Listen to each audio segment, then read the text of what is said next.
Chintamaneni Prabhakar advocate ఇంటి మీద దాడి చేశారు. మళ్ళా అడ్వకేట్నే కేసు నమోదైందంటూ ఉందండి. ఏంటండి? ఎమ్మెల్యే చింతమనేని ప్రభాకర్ దెందులూరులో ఒక అడ్వకేట్ ఈడుపుగంటి శ్రీనివాసరావు అడ్వకేట్ ఇంటి పైన దాడి చేశారు.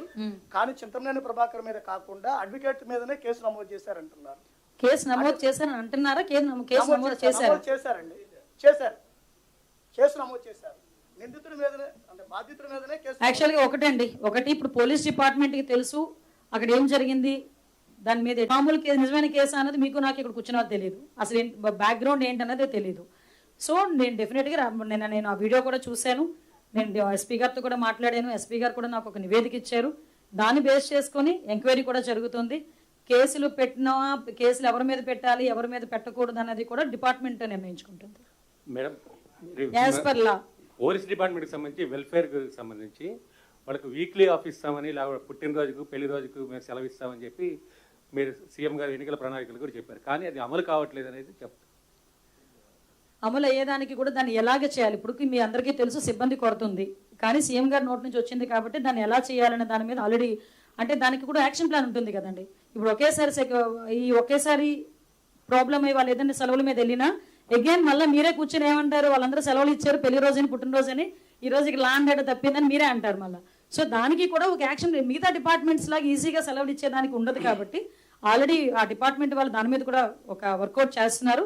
ఎలా వాళ్ళకి వెసులుబాటు కల్పించాలి, ఏ స్టేషన్లో ఎంతమందికి ఇవ్వాలి, ఎలా ఇవ్వాలన్నది ఒక యాక్షన్ ప్లాన్తో వస్తారు. యాక్షన్ ప్లాన్తో వచ్చిన తర్వాత చర్చించు. సరెండర్ ఎన్కాష్మెంట్ కూడా 4 పెండింగ్స్ ఉన్నాయండి. సరెండర్ ఎన్కాష్మెంట్ లాస్ట్ 5 సంవత్సరాల్లో లాస్ట్ మినిట్ లో తీసుకొచ్చి డబ్బులు ఇచ్చేసి వెళ్ళిపోయారు. మేము ప్రతిసారి కూడా మాక్సిమం వాళ్ళకి ఒక పండగ కన్నా మన దీపావళి మన సంక్రాంతి కన్నా దీపావళి కన్నా మాక్సిమం చేసి ఇవ్వాలి, ఎందుకంటే వాళ్ళ రైట్ అది ఇవ్వాలి.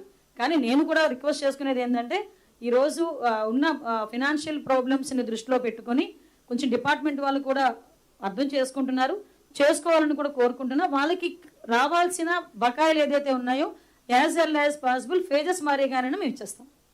Ma'am, recently a hit and over here, ma'am, to your left side, to your left. Yeah, please. Recently a hit and run case happened in West Godavari district, and this inability to apprehend that culprit or the accused person and seize his vehicle is raising questions about the ability to track and trace and seize hit and run cases. It happened in a village called Karla, where a Dalit minor boy who passed intermediate was hit and he died on the spot, and the car escaped, and the police are yet to trace the vehicle and catch hold of the culprit. It has already been 10 days. Sir ఒకటి విషయం ఏంటంటే మాకు ఇన్వెస్టిగేషన్లో ఎక్కడైనా ఆ trace అయితే కనుక vehicle trace అయినా నిందితుడు ఎవరైనా ట్రేస్ అయినా ఇమీడియట్గా తీసుకొస్తాం. అందులో ఎక్కడ కూడా మాకు ఇందులోని దాబ్రికాలు అవసరం లేదు, ఎవరు బంధుత్వాలు కూడా ఉండవు పోలీసులకి.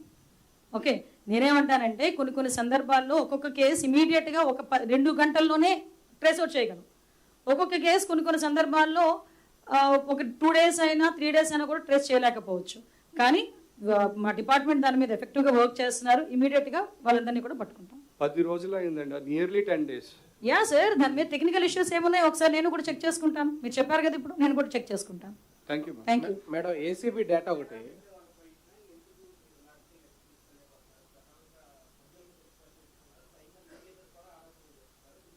అంటే యాక్చువల్గా దీని గురించి సపరేట్గా మాట్లాడదాం, ఎందుకంటే నేను చాలా మంచి మూడ్లో వచ్చాను. నేను 2 సంవత్సరాలు ఇంత ఎఫెక్టివ్గా పోలీస్ డిపార్ట్మెంట్ పనిచేసి మా డిపార్ట్మెంట్ అందరినీ నేను అప్రిషియేట్ చేసుకునే మంచి పొజిషన్లో అలాంటి విజ్ఞత లేని వాళ్ళ గురించి మాట్లాడి నన్ను నేను తగ్గించుకోదలుచుకోలేదు. కానీ మాట్లాడతా ఒక ప్లాట్ఫామ్ మీద మాట్లాడతా, కానీ ఇది కాదు ఆ ప్లాట్ఫామ్. ఇది నా డిపార్ట్మెంట్ ప్రైడ్, నా డిపార్ట్మెంట్ 2 సంవత్సరాల కష్టం. ఈ కష్టానికి ఈ ప్రైడ్కి సంబంధించి ఎవడో విజ్ఞత లేని వాళ్ళు మాట్లాడితే దాని గురించి ఈ ప్లాట్ఫామ్ మీద సమాధానం చెప్పను, వేరే ప్లాట్ఫామ్ మీద అతి తొందరలో సమాధానం చెప్తా. కానీ ఇది సందర్భం కాదు, దయచేసి నాకు అది వదిలేయండి. ఎందుకంటే దాని గురించి మాట్లాడితే ఇదంతా ఒకే వెళ్ళిపోద్ది. నా 2 సంవత్సరాలు నా డిపార్ట్మెంట్ కష్టం, ఇది వద్దు, చాలా కష్టపడ్డాను. పాప జ్ఞానేశ్వరికి సంబంధించిన అప్డేట్స్ ఏమున్నాయి మేడం? జ్ఞానేశ్వరికి సంబంధించి నిజంగా చాలా దురదృష్టం. నేను ప్రతిరోజు మార్నింగ్ ఈవినింగ్ ఎస్పీ గారితో నేను మాట్లాడుతున్నా. బై గాడ్స్ అంటే ఆ తల్లికి కంపల్సరీగా నా సపోర్ట్ కూడా ఉండాలి. యాజ్ ఎర్లీ యాజ్ పాసిబుల్ నేను కూడా అమ్మాయిని వెళ్ళి కలుస్తాను ఒకసారి. చిన్నపిల్ల ఎక్కడైతే తప్పింది, ఆఖరికి ఆ డాగ్ ఏదైతే అమ్మాయిని అసిస్ట్ చేసి వెళ్ళిందో ఆ డాగ్ చనిపోయిన తర్వాత కూడా పోస్ట్ మార్టం కూడా చేయడం జరిగింది. ఆ రిపోర్ట్ కూడా రావడానికి ఒక one day post mortem report వస్తుంది. ఓవరాల్గా చెప్పాలంటే కొన్ని టీంలు, ఎన్డీఆర్ఎఫ్ టీంలు కూడా ఒకవేళ ఇన్ కేసు ఎక్కడైనా అడవుల మధ్యలో ఉండిపోయిందా, లేకపోతే ఎక్కడైనా ఏదైనా అన్ఫార్చునేట్ థింగ్ ఏదైనా జరిగిందా, దాని గురించి కూడా ఆ యాంగిల్లో కూడా పనిచేస్తున్నారు. ఎన్డీఆర్ఎఫ్ టీం అక్కడే ఉంది, టీమ్స్ ఏర్పాటు చేసాం. ఫారెస్ట్ డిపార్ట్మెంట్ వాళ్ళు ఉన్నారు, ఎస్డీఆర్ఎఫ్ టీం వాళ్ళు ఉన్నారు, మా పోలీస్ టీం పనిచేస్తుంది. 24/7 ఆ పాప ప్రాణంతో దొరకాలి అనే ఈరోజు మనం అందరం కూడా కోరుకుంటున్నాం కూడా. మేడం సైబర్ కేసులో ఇప్పుడు చాలా వరకు చాలా కట్టడి చేశారు, కానీ పోలీసులు ఒక చిన్న సమస్య వస్తుంది. కేసెస్ వాళ్ళని కట్టేటప్పుడు వాళ్ళ మీద ఆ సెక్షన్స్ ప్రాపర్గా లేకపోవడం, తర్వాత గట్టి సెక్షన్స్ లేకపోవడం వల్ల వాళ్ళు త్వరగా బయటకు వచ్చేస్తున్నారు అనేది డిపార్ట్మెంట్ నుంచి కూడా వస్తుంది. పర్టికులర్గా ఈ సైబర్ క్రైమ్ జరిగే కేసులకు సంబంధించిన అలా దీన్ని ఏమన్నా చూస్తున్నారు? యాక్చువల్గా కొన్ని సందర్భాల్లో మీరు అన్నదంటే చట్టాలని నేను క్వశ్చన్ చేయట్లేదు, చట్టాలని మనము పాయింట్అవుట్ చేయడం కాదు, కానీ కొన్ని సందర్భాల్లో ఈ సైబర్ క్రైమ్కి సంబంధించి కొంచెం కఠినమైన చట్టాలు ఈరోజు మనకు పనిచేస్తున్నాయండి. సైబర్ క్రైమ్కి సంబంధించి మ్యాక్సిమమ్, కాకపోతే ప్రాబ్లం ఎక్కడ వస్తుందంటే రికవరీ దగ్గర కొన్ని మళ్ళీ అకౌంట్స్లోకి అమౌంట్ అంతా ఒకేసారి వెళ్ళిపోవటం అనేది, లేకపోతే టైం మనకి ఇప్పుడు ఏదైతే మనకి హార్ట్ స్ట్రోక్ లాంటి వచ్చినప్పుడు ఒక టైం ఉంటుంది, గోల్డెన్ టైం అంటారు. At the same time cyber క్రైమ్కి కూడా ఒక గోల్డెన్ టైం ఉంటుంది. ఆ టైంలో కనుక ఇమీడియట్గా డిపార్ట్మెంట్కి కానీ మనం 1930 కానీ కాల్ చేస్తే ఆ అకౌంట్ని ఫ్రీజ్ చేయడం అనేది, బ్యాంకర్స్తో మాట్లాడడం అనేది మనం చేసుకోగలుగుతున్నాం. కానీ అది దాటిన తర్వాత చాలా మంది ఏంటంటే బయటికి చెప్పుకోలేక అవమాన భారంతో కూడా చాలా మంది చెప్పుకోవడం మానేస్తున్నారు. నేను అందుకే అంటున్నా, ఈ వేదిక ద్వారా సైబర్ క్రైమ్కి అవేర్నెస్ రావాలి. అంత సేమ్ టైం మన పిల్లలకి కూడా ఫోన్లు ఇచ్చేటప్పుడు ఏ లింక్ పడితే ఆ లింక్ మీద ప్రెస్ చేయొద్దు, మీకు ఏదైనా మీకు తెలియని మెసేజ్ వచ్చినప్పుడు ఇమీడియట్గా దానికి రెస్పాండ్ అవ్వద్దు. ఇలాంటివి కూడా కంపల్సరీగా మేము చెప్తున్నాం. అవగాహన కార్యక్రమాల్లో స్కూల్ లెవెల్ వరకు కూడా అవగాహన కార్యక్రమాలు చేస్తున్నాం. దయచేసి ఇలాంటివి ఏదైనా ఉంటే కనుక డిపార్ట్మెంట్కి 1930కి ఇమీడియట్గా ఇన్ఫార్మ్ చేయమని చెప్తున్నాం. యా, మీకు జాబ్ క్యాలెండర్ ఇచ్చాం కదా. యాక్చువల్గా జాబ్ క్యాలెండర్లో కూడా దగ్గర 2700 పోస్టులకి నెక్స్ట్ జాబ్ క్యాలెండర్లో పోస్టులు మేము ఫిల్అప్ చేయడానికి కూడా ఉన్నామండి. ఒకటే చెప్పామండి, ప్రతి సంవత్సరం కూడా జాబ్ క్యాలెండర్ ఇస్తామన్నాం. మేము ఇచ్చేది లాస్ట్ గవర్నమెంట్ చెప్పిన జాబ్ క్యాలెండర్లో సాక్షి క్యాలెండర్ కాదు మేము ఇచ్చేది ప్యూర్ జాబ్ క్యాలెండర్. ఆల్రెడీ బయట కూడా ఇచ్చాము, అనౌన్స్ కూడా చేసాం జాబ్ క్యాలెండర్స్. అందులోని కూడా దగ్గర 2000 మందికి పైగా పోలీస్ రిక్రూట్మెంట్ జరుగుతుంది. ఆల్రెడీ 6000 జరిగింది, ఇంకా ఫర్దర్గా. మేడం, గంజాయి డ్రగ్స్ కి సంబంధించి ఏంటి విఆర్లో ఉండడం అని ఈ రోజు కొత్తగా జరిగిందా? విఆర్ అన్నది ఆటోమేటిక్గా పోలీస్ డిపార్ట్మెంట్లో వన్ ఆఫ్ ద పార్ట్. అది అందరి డిపార్ట్మెంట్ని తీసుకెళ్లి స్టేషన్కి పెట్టలేం కదా. ఎమర్జెన్సీ పర్పసెస్లో కొంతమంది విఆర్లో, కొంతమంది ఎస్పీ ఆఫీస్లో ఉంటారు, ఒకసారి ఐసీ ఆఫీస్లో ఉంటారు, కొంతమంది డీసీపీ ఆఫీస్లో ఉంటారు. It's common. ఈ రోజు ఏదో కొత్తగా మేము విఆర్ విధానాన్ని తీసుకొచ్చామని మాట్లాడతారేంటి? ఎక్కువ మంది ఖాళీలు ఉంటే ఇంత ఎఫెక్టివ్గా ఎలా పనిచేయగలమండి? 14% ఎలా దొక్కుతుందండి? చెప్పండి ఒకసారి. మేడం, ఇది లెక్కలు కాదు.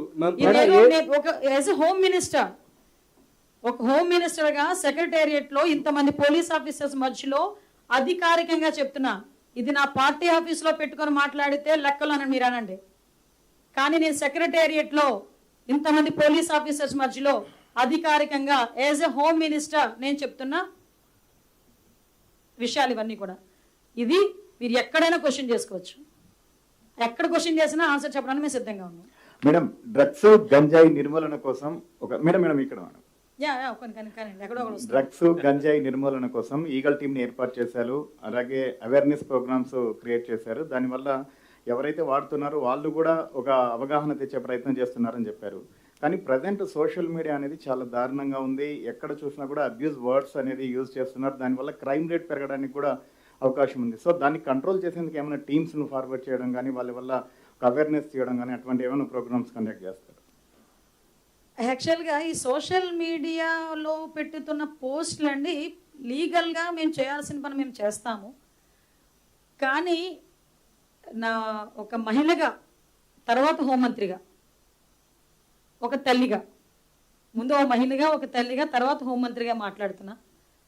దయచేసి మన బిడ్డలు ఎలాంటి పోస్టులు పెడుతున్నారు అవతల వాళ్ళ మీద, మన పిల్లలు ఏ లైన్లో ఉన్నారు అన్నది కూడా దయచేసి తల్లిదండ్రులు కూడా కొంచెం ఒక పెట్టి ఉండాలి. వయసుతో సంబంధం లేదు. అది పెద్దవాడు మాట్లాడినా ఆ కన్న తల్లి ఆలోచించాలి, నా కొడుకు మాట్లాడింది తప్పా రైటా. ఒక మామూలుగా ఇప్పుడు చిన్నపిల్లలు సోషల్ మీడియాలో పోస్టులు పెట్టినా నా కొడుకు పెట్టింది తప్పా రైటా. నేను చాలా సందర్భాల్లో చెప్తాను, ఇది ఎగ్జిబిట్ చేయాలి. ఆ తల్లికి తెలియాలి వాడు ఏం పోస్ట్ పెట్టాడు ఒక ఆడబిడ్డ మీద. ఒక ఆడపిల్లని కించపరుస్తూ ఎలాంటి పోస్టులు పెడుతున్నారు. కొన్ని సందర్భాల్లో మీరు నమ్మరు, అన్ని ఫేక్ న్యూస్లే, అక్కడ ఏమీ జరగదు. కానీ అఫీషియల్ పోస్టులో అఫీషియల్ పేజీల నుంచి పెడుతున్నారు. అది ఫేక్ అని చెప్పుకునే లోపు వాళ్ళు కావాల్సిన స్ప్రెడ్ చేస్తున్నారు. ఇలాంటి వాళ్ళ మీద లీగల్గా మేము గ్యారంటీగా మేము చర్యలు తీసుకుంటాం. కానీ ఈరోజు ప్రతి ఒక్క చేతిలోని కూడా ఒక మొబైల్ ఉంటుంది.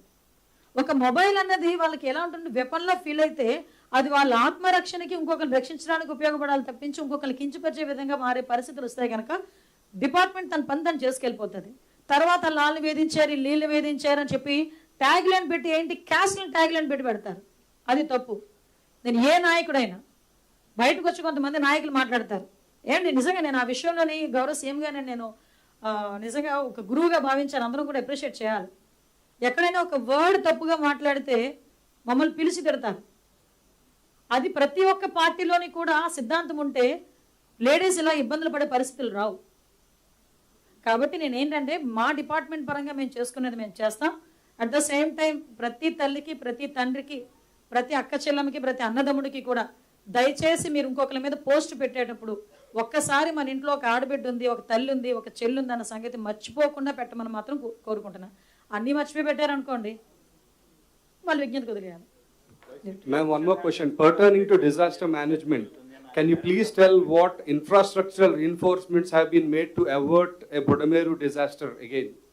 ఆల్రెడీ మీకు చెప్పానండి, డిజాస్టర్ బుడమేరుకి సంబంధించి మ్యాక్సిమం 1 minute.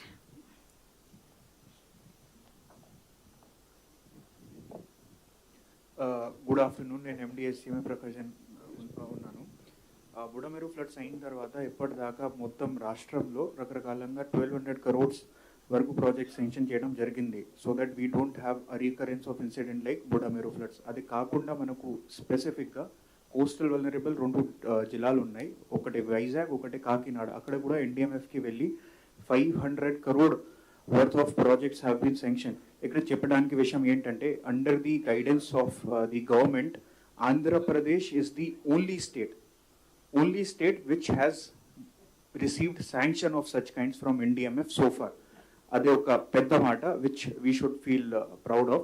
బుడమేరులో కూడా స్పెసిఫిక్గా కొన్ని specific infrastructure projects have been taken up. అలాగే మనకు ఇంకా వల్నరబుల్ కొన్ని ఏరియాస్ ఉన్నాయి, రేపల్లి ఒకటే, బాపట్లలో కొన్ని పాయింట్స్ ఉన్నాయి, గోదావరిలో కొన్ని పాయింట్స్ ఉన్నాయి, అక్కడ కూడా infrastructure repairs have been done. ఇప్పుడు కొత్తగా కూడా ఈ ఫ్లడ్ ప్రిపేర్నెస్ సీజన్కి కూడా కొన్ని points have been done. Polavaram ఒక ముఖ్యంగా వల్నరబుల్ ఏరియా ఉంది, అక్కడ కూడా 5-6 కోట్ల శాంక్షన్ జరుగుతుంది. ఒక నిమిషం.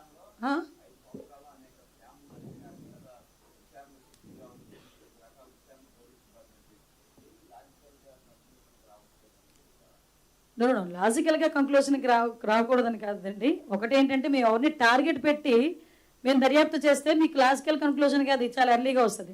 కానీ మీ ఫ్యాక్ట్ ఫైండింగ్ నిజంగా ఎవరున్నారు అందులోని, ఎవరు నిందితులు ఉన్నారు, దాని మీద మేము పనిచేస్తున్నాం. కాబట్టి కొంచెం ఆలస్యం అవ్వచ్చు కానీ కంపల్సరీగా నిందితులకైతే శిక్ష పడుద్ది.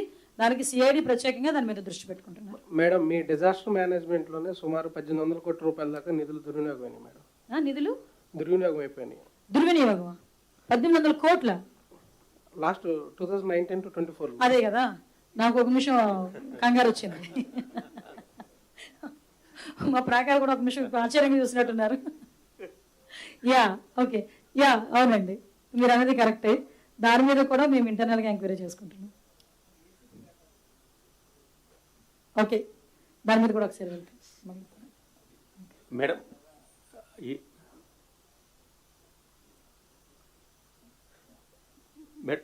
ఏసీబీ కేసు సంబంధించి సార్ ఏసీబీని కూడా నాకు వంటగడితే ఎలాగండి?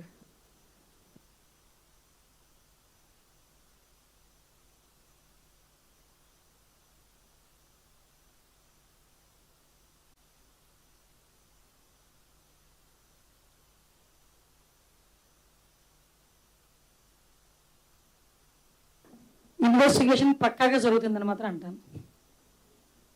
పర్ఫెక్ట్గా జరుగుతుంది investigation. As L as possible ఎవరైతే అందులో ఉన్నారో వాళ్ళందరూ కూడా బయటకు వస్తారు. కొన్ని ప్లాట్ఫామ్స్ మీద నేను మాట్లాడలేను. కొన్ని ఇన్వెస్టిగేషన్ జరుగుతుంది కాబట్టి దయచేసి కోఆపరేట్ చేయండి ప్లీజ్.